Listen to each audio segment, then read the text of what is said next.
সুপ্রভাত বন্ধুরা, সবাই নিশ্চয়ই খুব ভালো আছো, সুস্থ আছো। আজ প্রভাতী চর্চায় সবাইকে স্বাগত। আজ 13ই জুলাই 2026, শুভ সোমবার। আজ যাদের জন্মদিন তাদের জন্য রইল আন্তরিক শুভেচ্ছা। সবাই খুব ভালো থেকো, সুস্থ থেকো, আনন্দে থেকো। কবিগুরুকে প্রথমে প্রণাম জানিয়ে তারপরে আমার প্রিয় কবি সুনীল গঙ্গোপাধ্যায়ের নির্বাচিত কবিতা থেকে স্টিফেন হকিংয়ের প্রতি কবিতাটি বেছেছি। সুনীল দাকে প্রণাম জানাই, আমার সব বন্ধুদের ভালোবাসা জানিয়ে শুরু করব। যখন তার বয়স 21, প্রখ্যাত কয়েকজন ডাক্তার সখেদ গাম্ভীর্যে বলেছিলেন, স্টিফেন, তুমি আর বড় জোর 2.5 বছর বাঁচবে, আমাদের আর কিচ্ছু যে করার নেই। অসুখের নাম মোটর নিউরন। চিকিৎসা শাস্ত্রের অতীত একটার পর একটা অঙ্গ পঙ্গু করে দিয়ে হৃৎপিণ্ডের গলা টিপে মারে।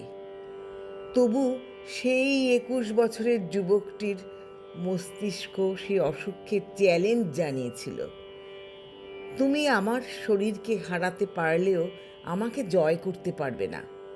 দেখো, আমি বাঁচব, সমস্ত সম্ভব নিয়ে বাঁচব। এদিকে নষ্ট হতে লাগলো শরীর, অন্যদিকে তীক্ষ্ণতর হতে লাগলো মেধা।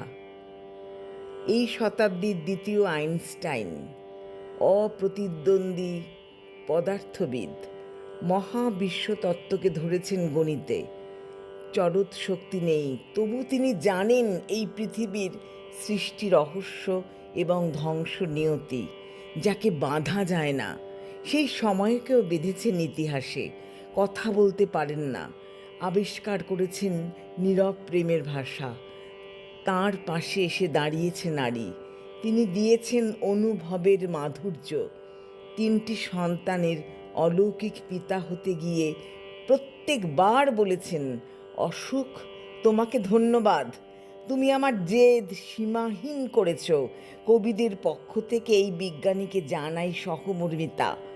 এই একজন স্রষ্টা, তিনি মৃত্যুর মুখে চুনকালি দিয়ে নিজেই নিজেকে সৃষ্টি করে চলেছেন অনবরত।